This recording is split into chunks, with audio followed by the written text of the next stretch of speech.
Students, कैसे हैं आप सब। आज मिल रहे हैं नए लेक्चर के साथ जिसमें मैं बात करने वाली हूँ एंटीबॉडी के स्ट्रक्चर की। फर्स्ट ऑफ ऑल मैं इस एंटीबॉडी के स्ट्रक्चर की बात करूँगी एंड सेकंड थिंग इज कि मैं एक्टिव एंड पैसिव इम्यूनिटी की बात करूँगी। आज के लेक्चर में अगर हम स्ट्रक्चर ऑफ एंटीबॉडी देखते हैं, स्ट्रक्चर ऑफ, अच्छा पहले तो ये बता दीजिए कि कौन से बच्चे ऐसे हैं। ऑब्वियस सी बात है ना कि आप लोग मुझे बता तो सकते नहीं ना, आप लोग वीडियोस पे आई थिंक कुछ मुझे वहाँ पे कुछ कमेंट्स देते हैं। चलो आई डोंट नो, मुझे उससे कोई लेना देना नहीं है कि आप दे रहे हैं या नहीं दे रहे हैं। द थिंग इज कि आई होप आप एक्टिव इनेट और एक्वायर्ड का जो लेक्चर है वो देख चुके होंगे एंड उसके नोट्स भी बना चुके होंगे। देखो, जो स्ट्रक्चर ऑफ एंटीबॉडी होता है ना, वो वाई शेप स्ट्रक्चर होता है। कैसा होता है? वाई शेप स्ट्रक्चर होता है। ठीक है, वाई शेप स्ट्रक्चर में दो चेन्स तो होंगी जो वो हैवी होंगी। ठीक है, दो चेन्स कैसी होंगी? हैवी चेन्स होंगी बिल्कुल। और दो जो होंगी वो लाइट चेन्स होंगी। कैसी होंगी? दो हैवी चेन्स होंगी एंड दो लाइट चेन्स होंगी। क्लियर है? अब ये दोनों जो है आपस में ज्वाइन होंगी। ठीक है, both chains are joined by, किससे ज्वाइन होगी? By disulphide bond. Disulphide bond से दोनों की दोनों ज्वाइन है। अब ये एंटीबॉडी का स्ट्रक्चर है तो इसके ऊपर क्या होगा? एंटीजन की अटैचमेंट होगी। ठीक है, एंटीजन आके अटैच होगा, कोई दिक्कत नहीं है। जिस पॉइंट पे आके एंटीजन अटैच होगा उस पॉइंट को हम क्या बोलेंगे? This is known as variable region. और जिसके ऊपर वो आके अटैच नहीं हो सकता उसको क्या बोल देंगे? कांस्टेंट रीजन बोल देंगे। क्या बोल देंगे? कांस्टेंट रीजन बोल देंगे। क्या यहाँ तक हो जाएगा? कोई दिक्कत परेशानी इसमें कुछ भी नहीं है। तो देखिए, मैं अभी आपको एक डायग्राम तो शो करूंगी बट द थिंग इज मैं पहले आपको यहाँ शो कर देती हूँ। एक रफली मैं एक्सप्लेन कर देती हूँ। देखो, ये वाई शेप डायग्राम, पहले तो ये वाई शेप स्ट्रक्चर हो गया। ठीक है, फिर इसके साथ ही मैं इसको ऐसे बना देती हूँ। ये हो गया पूरा का पूरा हमारे पास हैवी चेन की पूरी बड़ी वाली हमारे पास चेन है। थोड़ा टेढ़ी हो गई है लाइन, सीधी सीधी चेन नहीं होती है ऑब्वियसली, हैवी चेन। ठीक है, और जो इसके साथ दूसरी होगी वो दूसरी कैसी होगी? लाइट चेन होगी। कैसी होगी? लाइट चेन होगी। ठीक है, यहाँ पे ये हो गई लाइट चेन। अब इसके अंदर यहाँ पे यहाँ यहाँ यहाँ या यहाँ ये क्या है? क्या बना हुआ है? अटैचमेंट। ये जो है अटैचमेंट, ये किसकी है? Attached bye disulphide bond. किससे अटैच है? Attached bye disulphide bond. ठीक है, और जो ये वाली चेन हमें नजर आ रही है दिस इज लाइट चेन, और जो बड़ी वाली चेन आ रही है उसको क्या बोलते हैं? This is heavy chain. ठीक है, तो अब दो लाइट है, क्योंकि दो लाइट है दो हैवी है इसलिए इसको H2L2 चेन भी बोल देते हैं या फिर H2L2 स्ट्रक्चर भी बोल देते हैं। एंटीबॉडी का स्ट्रक्चर इस नाम से भी आ जाता है पेपर में, या तो एमसीक्यूज में कहीं पे कंफ्यूज कर देंगे एग्जामिनर, और या फिर सब्जेक्टिव पॉइंट ऑफ व्यू से भी कहीं पे कंफ्यूज किया जा सकता है। ठीक है, और जो इसका ये वाला रीजन होगा, ये वाला जो रीजन होगा, ये वाला रीजन या ये वाला रीजन, यहाँ पे आके the region where antigen can bind, यहाँ पे आके एंटीजन बाइंड हो सकता है, यहाँ पे आके एंटीजन बाइंड होगा। इसलिए इस रीजन को क्या बोलेंगे? इस रीजन को बोलेंगे वेरिएबल रीजन। क्या बोलेंगे? वेरिएबल रीजन बोलेंगे। लेकिन जो बचा हुआ ये वाला रीजन होता है, यहाँ पे आके एंटीजन अटैच नहीं होता। इस रीजन को, इस पूरे के पूरे, मतलब जो यहाँ से ऊपर वाला वाई भी जो है, यहाँ से भी सिर्फ ऊपर वाले पार्ट पे अटैच होता है एंटीजन, बाकी के इस पार्ट पे अटैच नहीं होता, सिर्फ इस पार्ट पे होता है। यहाँ नहीं होगा, सिर्फ यहाँ यहाँ होगा, ठीक है। तो इस पार्ट को हम क्या बोलेंगे, कांस्टेंट रीजन बोलेंगे। क्या बोलेंगे, कांस्टेंट रीजन बोलेंगे। और जो यहाँ से इस तरीके से मुड़ रहा है, ये जो मोड़ आ रहा है यहाँ से, ठीक है, इसको क्या बोल देंगे, इसको बोल देंगे हिंज। क्या बोल देंगे, इसको हिंज बोल देंगे। क्या इसमें कोई दिक्कत है, नॉर्मल सी बात है। एक वाई शेप स्ट्रक्चर है जिसमें दो चेन्स आपको हैवी नज़र आ रही है, मतलब कंप्लीट नज़र आ रही हैं, दो लाइट चेन्स नज़र आ रही हैं, बट द थिंग इज दोनों चेन ज्वाइन किससे है, बाय डाइसल्फाइड बॉन्ड, ठीक है। एंटीजन जो होगा, जिस साइड पे एंटीजन बाइंड हो सकता है ऊपर वाली साइड पे, उसको क्या बोलेंगे, that is known as variable region. जहाँ पे एंटीजन बाइंड नहीं हो सकता उसको क्या बोल देंगे, कॉन्स्टेंट रीजन। क्या यहाँ तक कोई कंफ्यूजन है, बिल्कुल नहीं। और उसके बाद हिंज क्या है, जहाँ पे ये मोड़ आ रहा है, हो जाएगा। लेकिन मैं आपको एक सुंदर सा डायग्राम शो कर देती हूँ, देख लो। आपको ये जो डायग्राम दिख रहा है, ये जो डायग्राम दिख रहा है बिल्कुल ब्लू और पर्पल से कलर का, बिल्कुल ऊपर वाला पार्ट है ना, इसमें देखो शो किया हुआ है, वेरिएबल रीजन को अलग कलर से शो किया हुआ है और कांस्टेंट रीजन को अलग से शो किया हुआ है। देखो आपको सबसे पहले लाइट चेन दिख रही है, जो छोटी चेन है उसको लाइट बोल रहे हैं, जो बड़ी चेन है उसको हैवी चेन बोल रहे हैं, ठीक है। वेरिएबल रीजन कौन सा है, जहाँ से एंटीजन आके बाइंड हो सकता है। अब क्योंकि एंटीबॉडी है तो एंटीबॉडी डेफिनेटली किसके साथ आके बाइंड होगी, एंटीबॉडी डेफिनेटली एंटीजन के साथ आके बाइंड होगी। ऑब्वियस सी बात है ना कि एंटीजन आके एंटीबॉडी जो है एंटीजन के साथ बाइंड होगा, या एंटीजन जो है एंटीबॉडी के आके ऊपर अटैच हो जाएगा। तो जिस रीजन पे आके अटैच हो रहा है उसको क्या बोल रहे हैं, वेरिएबल रीजन बोल रहे हैं। ये जो पर्पल वाला पार्ट आपको दिख रहा है ये वेरिएबल रीजन है, और जो नीचे सारा का सारा ब्लू पार्ट है, यहाँ किसी भी पार्ट पे कि कोई भी एंटीजन आके ऐड नहीं हो सकता, किसी भी टाइप के एंटीजन की आके अटैचमेंट नहीं हो सकती, इसलिए हम इसको क्या बोलते हैं, this is known as constant region. क्या बोल देंगे इसको, कॉन्स्टेंट रीजन बोल देंगे, हो जाएगा, कोई दिक्कत नहीं है। और दोनों चेन्स के बीच में देख लो एक येलो कलर की अटैचमेंट ब्रिज नजर आ रहा है, इसको क्या बोल देते हैं, डाइसल्फाइड बॉन्ड। कि दोनों चेन्स जो है वो डाइसल्फाइड बॉन्ड के साथ अटैच की गई हैं, ठीक है। मतलब दोनों चेन्स जो है वो डाइसल्फाइड बॉन्ड से अटैच है। हाँ जी, देख लो एंटीबॉडी का स्ट्रक्चर हो जाएगा, कोई दिक्कत इसमें नहीं है। Variable region, constant region, H2L2 क्या है, दो चेन्स लाइट है, दो चेन्स हैवी है, डाइसल्फाइड बॉन्ड कहाँ पे होता है, ये सारी चीज़ें आपको अच्छे से माइंड में रखनी है, रख लेंगे, कोई दिक्कत परेशानी तो नहीं है। नेक्स्ट मैं बात करने वाली हूँ इम्यूनिटी के एक्टिव और पैसिव होने की, कि एक्टिव है तो कैसी है, पैसिव है तो कैसी है। एक बार मुझे इसको इरेज करना पड़ेगा, चलो आगे चलते हैं। हाँ जी, देखो नेक्स्ट किसकी बात करूँगी, एक्टिव इम्यूनिटी की, ठीक है। किसकी, एक्टिव इम्यूनिटी। एक्टिव इम्यूनिटी कौन सी है, एक्टिव इम्यूनिटी कौन सी है, ऐसी इम्यूनिटी जो अपने आप से बॉडी में एंटीबॉडीज प्रोड्यूस कर रही है, प्रोड्यूसेस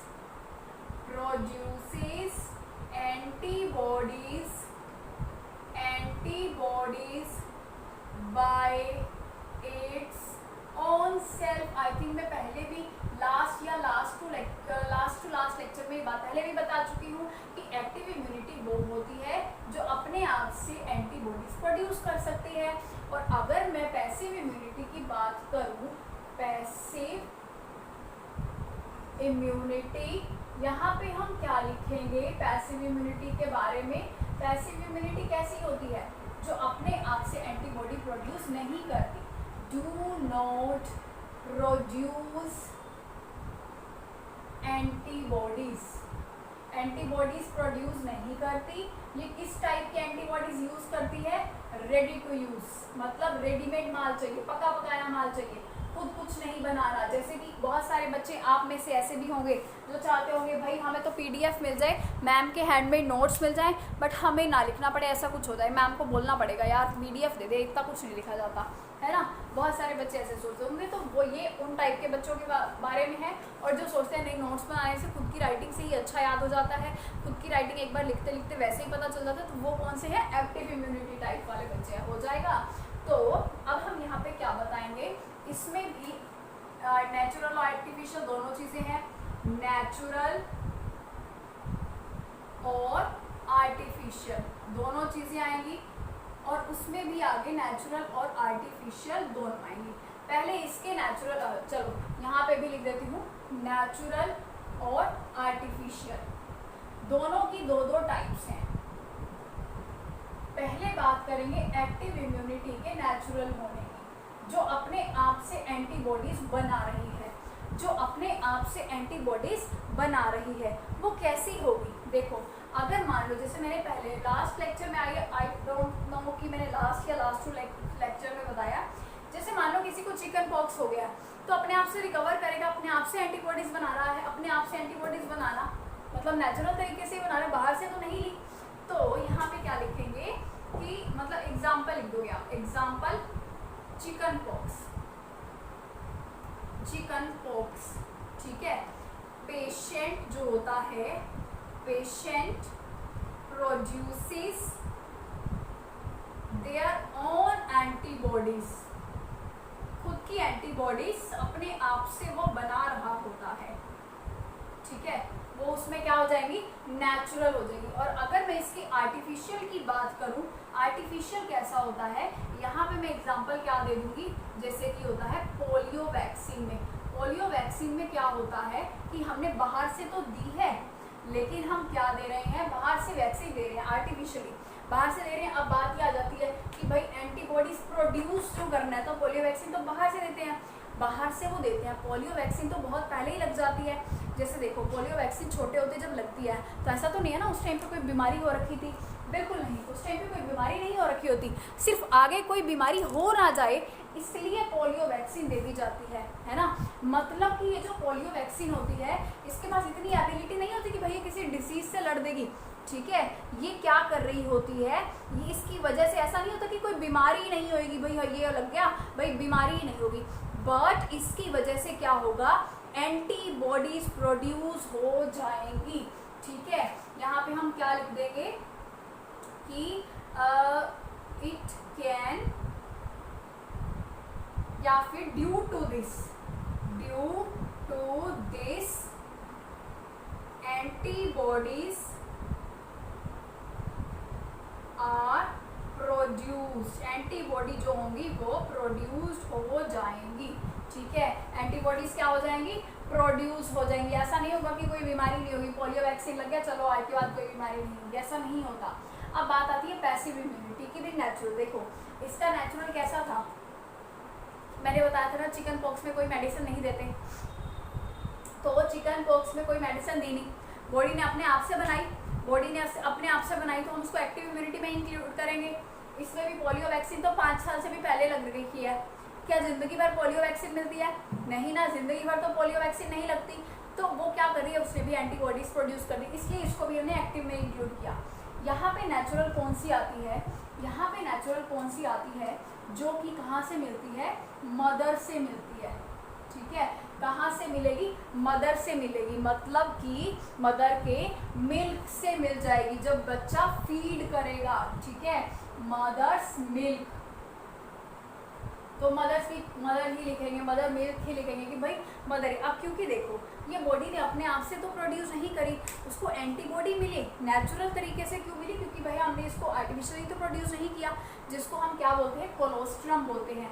क्या हम कोलोस्ट्रम को आर्टिफिशियली प्रोड्यूस कर सकते हैं? बिल्कुल नहीं, इसलिए इसको इंक्लूड तो नेचुरल के अंदर किया, ठीक है। बट द थिंग इज कि बाहर से लिया इसलिए इसको पैसिव में इंक्लूड किया। कोई कंफ्यूजन तो नहीं है इसमें, है ना। हमने बाहर से एंटीबॉडीज दी, खुद से प्रोड्यूस नहीं हुई, इसलिए हमने उसको पैसिव में इंक्लूड किया। लेकिन ये है नेचुरल तरीके से प्रोड्यूस, इसलिए इसको नेचुरल में भी इंक्लूड किया। बची बात आर्टिफिशियल की। आर्टिफिशियल में हम क्या चीज़ इंक्लूड कर देंगे? किसी भी टाइप की डिसीज, कोई भी टाइप का ऐसा इन्फेक्शन, यहाँ पे क्या लिख दूंगी? एनी इन्फेक्शन और डिसीज, या फिर कोई भी डिसीज, ठीक है, जिसके अगेंस्ट मतलब क्या करना पड़ा? Produce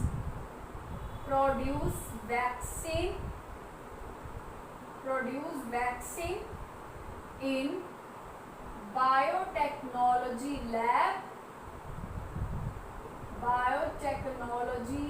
laboratory with the help of genetic engineering की हेल्प से वहाँ पे क्या हो गया, वहाँ पे ये चीज़ हो गई कि हमने किसी वैक्सीन को प्रोड्यूस कर लिया।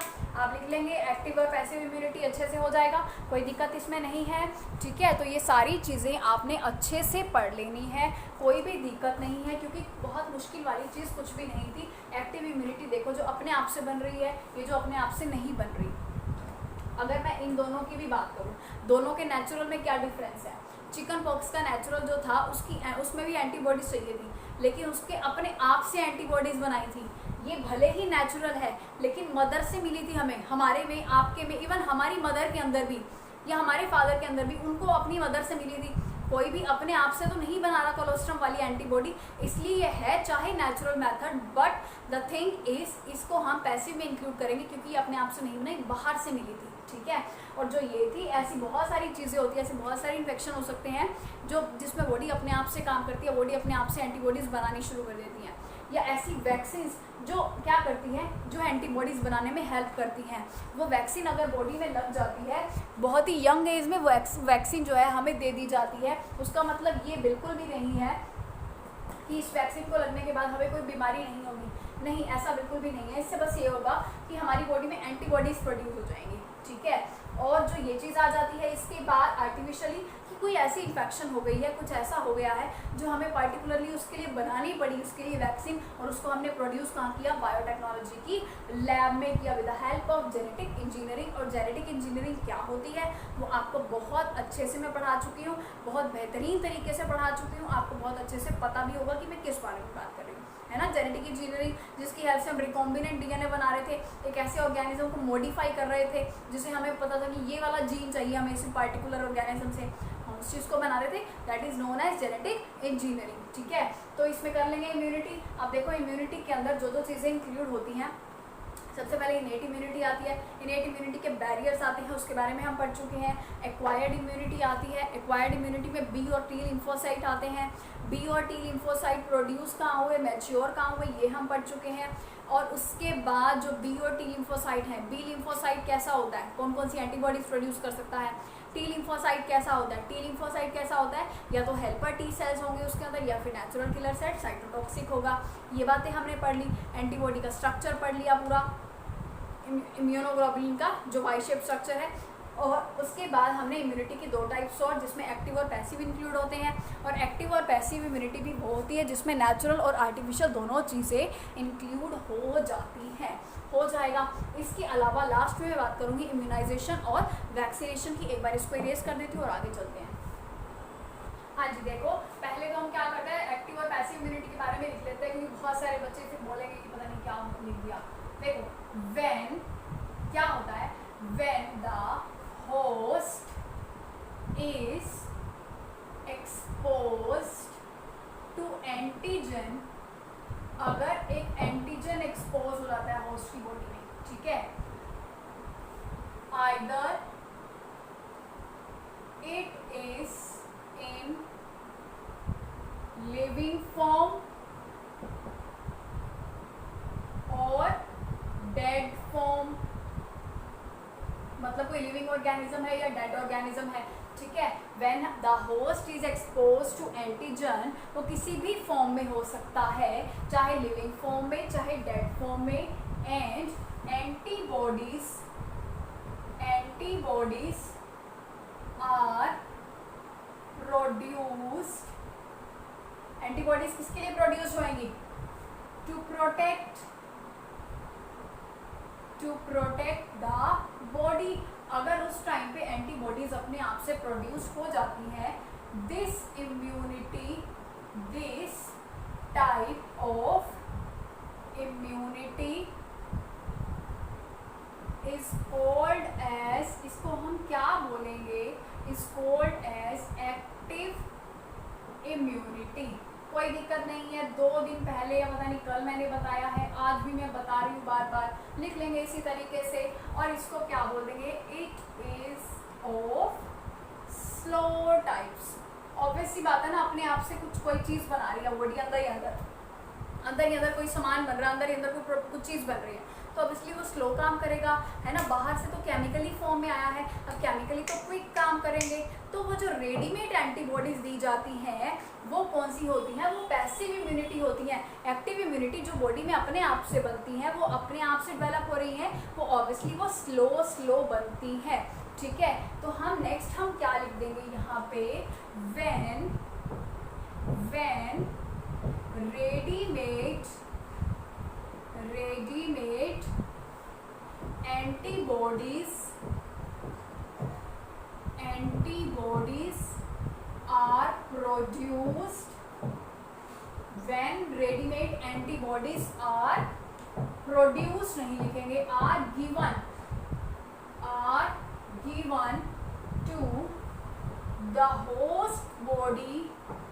अगर होस्ट की बॉडी में रेडीमेड जो है एंटीबॉडीज हम देते हैं टू प्रोटेक्ट देम, प्रोटेक्ट करने के लिए उसको देते हैं रेडीमेड एंटीबॉडीज, उसकी बॉडी के अंदर प्रोटेक्ट करने के लिए दे दी, ठीक है। टू प्रोटेक्ट देम, किसके अगेंस्ट करेंगे प्रोटेक्ट, अगेंस्ट एनी पैथोजन, किसी पैथोजन के अगेंस्ट हो सकता है, और फॉरेन एजेंट और सब्सटेंस, इसके अगेंस्ट हमारी बॉडी को प्रोटेक्ट करना है। This type of immunity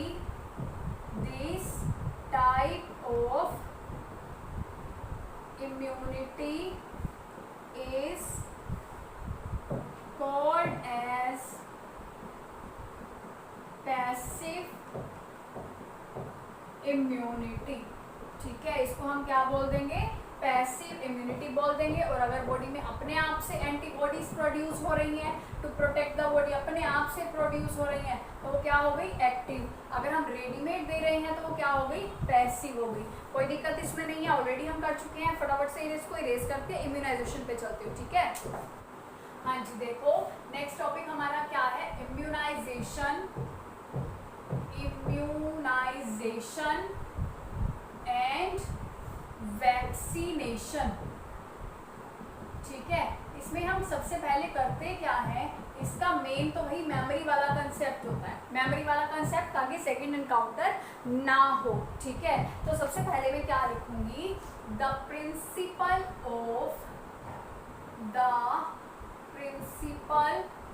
of immunisation.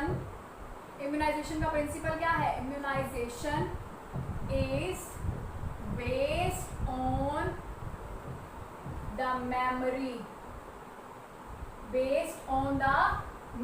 memory मतलब ताकि वो दूसरे टाइम के एनकाउंटर पे याद रहे, ठीक है। बेस्ड ऑन द मेमोरी, ठीक है जी, हो जाएगा। The principle of immunisation is based on the memory of the immune response.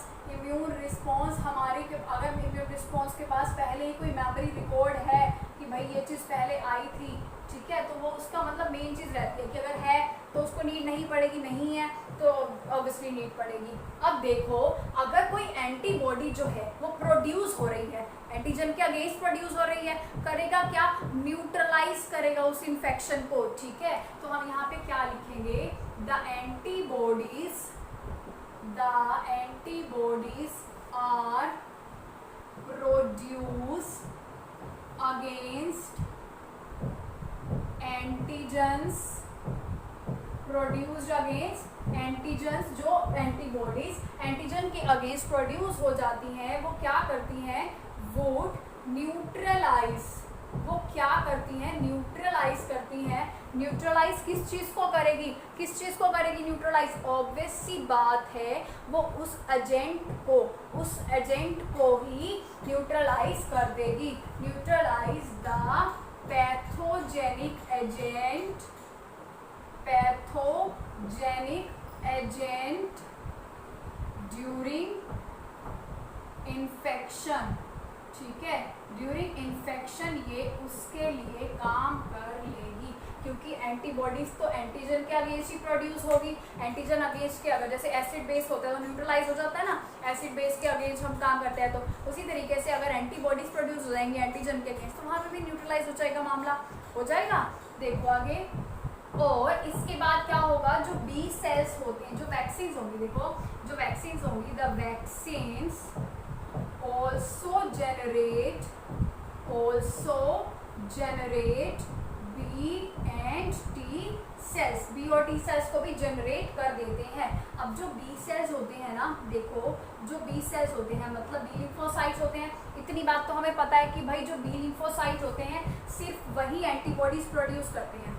T lymphocyte का तो इसमें कोई लेना देना ही नहीं है कि भाई वो एंटीबॉडीज प्रोड्यूस करेगा, या तो वो मार देगा और या फिर हेल्प कर देगा, एक ही काम आता है उसको तो बस, है ना, कि उसको सिर्फ मारना आता है, हेल्प कर दो ठीक है हेल्प कर देगा ज़्यादा से ज़्यादा। लेकिन बी लिम्फोसाइट्स के पास क्या होते हैं, एंटीबॉडीज प्रोड्यूस कर देगा। बी लिम्फोसाइट्स जो होते हैं एंटीबॉडीज प्रोड्यूस करने वाले, इसके भी आगे दो सेल्स होते हैं, एक होते हैं प्लाज्मा बी सेल्स, एक होते हैं मेमोरी बी सेल्स।